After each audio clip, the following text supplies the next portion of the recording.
maxaa la dhahay horta ragga iyo dumarka haddii la fiiriyo Soomaalida dumarka caqli badan serious marka laga hadlo sababtoo ah hadda nimankan oo odaygan uu habeen kasta wacdinayo hal dhifaa laga yaabaa nin oo maasha Allah inuu yahay oo maxaa la dhahay oo ka jawaabo uu dhaho warniyahow qaladka aad ku socoto jooji annaga marabna naaga ajaanib laakiin boqol qof waxay isku raacayaan inay guursadaan naag ajaanib odaygan leefkiisa nimanka imaado war noo soo raadi ee iska leeyihiin waa rabnaa ninka Soomaaliga oo Soomaaliya joogo ninkan bini aadan waay markii lagu faaniyo adiga naag islaameed damac uu ku galaa ninka Soomaaliya joogo oo dhaho war anigan ii soo raadi bal maxaa la dhahay xabad Indoneesian ah wuxuu leeyahay maya looma baahna uu leeyahay nin oo Afrika joogo yacni nin Soomaali joogo nimanka loo baahan yahay kulaha waxaa waay nimanka Mareykan iyo Canada iyo Australia yacni nimanka qurbaha joogo kaliya loo baahan yahay meeshas maxaa idinkaga cad marka niman yahow haddaa caqli leedihiin meeshas maxaa idinkaga cad inaan lacagtiina la rabo yaa rabo horta nin Soomaali ah gabadha Indoneesiyaanka oo wax baratay oo akhlaaqda leh oo maasha Allah ah sahal laguma guursado okay nin meelaha iska taagtaagan ama nin social media laga keenana ma rabto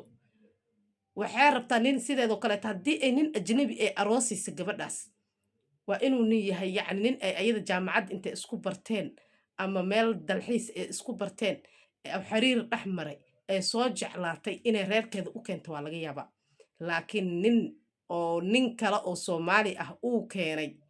gabadha noocaas ah ma helaayo gabar Indoneesian oo wax baratay oo akhlaaq leh ma helaayo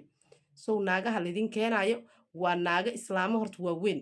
oo maxaa la dhahay 40 ka dhaafeen number 1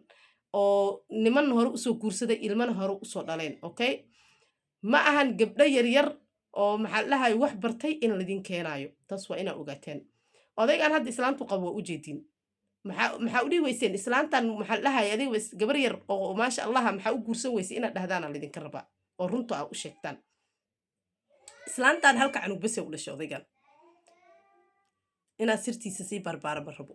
halka canug oo yariiska ah ee u dhashay qoftaan aa u jeedaana 40 sano ama 50 sano kama yaro okay kaliya waxaa lidinka rabaa adiga gabar yar oo qurux badan oo maxaa la dhahay wax baratay maxaa u guursan weysay inaad dhihi kartaan hal nin oo caqli qaba oo su'aashaas weydiin kara idinkuma jiro odaygan inuu nimanka duubsado rabaa asagana meeshaas lacaga ugu jirto maxaa la dhahay kastiisu ka qaadanaya naagaha loo keenayna naagaha lidin keenayna waa naga waaweyn oo meelaha laga soo aruuriyay okay maanta aniga Indonesia wax badan aan ku noolahay haddaa inta baxo gabar oo wax baratay aan dhaho kaalay nin ajnabi ah kugu dara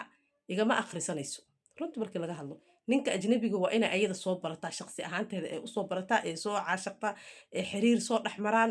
markaas kadib inay aqbasho waa laga yaabaa laakiin nin aan la kasaynin qof iska wada kaale ah kugu dara waxaas wax jira malahan ninka website uu leeyahay website kasna maxaa la dhahayay naagtii rabto nin lacag la wax balaaya lagu soo qoro Allah waclam yacni wax qofka lagu soo jiito aa lagu soo qoraa kadib meeshaas maxaa la dhahayay wixii naag ah oo meelaha iska taagtaagan oo nolosha ka xumaatay ay marka ay dhahaysaa maxaa la dhahay ay ayada lambarkeeda ku soo qoraysaa meeshaas uu marka isagana uu dadka kala xiriira marka odaygan aniga weligii qof ma daba dhiganin haddaa qof daba dhiganayana dadka caanka haddaa daba dhigto kale aniga maanta views ka helaya laakiin ma rabiba dabeecadeydana ma ahan inaan qof daba dhigto laakiin odaygan maadaama uu dumarku uu ku qaldamay bes ma ahan laakiin ragga uu duufsanayo rag reero leh waaye oo uu leeyahay maxaa la dhahay haddaa dhibtoteen kaaliya dhibaatada idinka saara oo maanta maxaa la dhahay hooyada qurbaha ku nool oo ilmaha kaligeeda ku silcayso laga yaabee naagtaas inay ninkeeda u sabraysay oo asaga leeyahay kaal naag Indoneesian kugu dara waxaas wax la qaadan kara ma ahan waa cambaaraynaya odayga programkiisa videogana meel dheer gaarsiiyay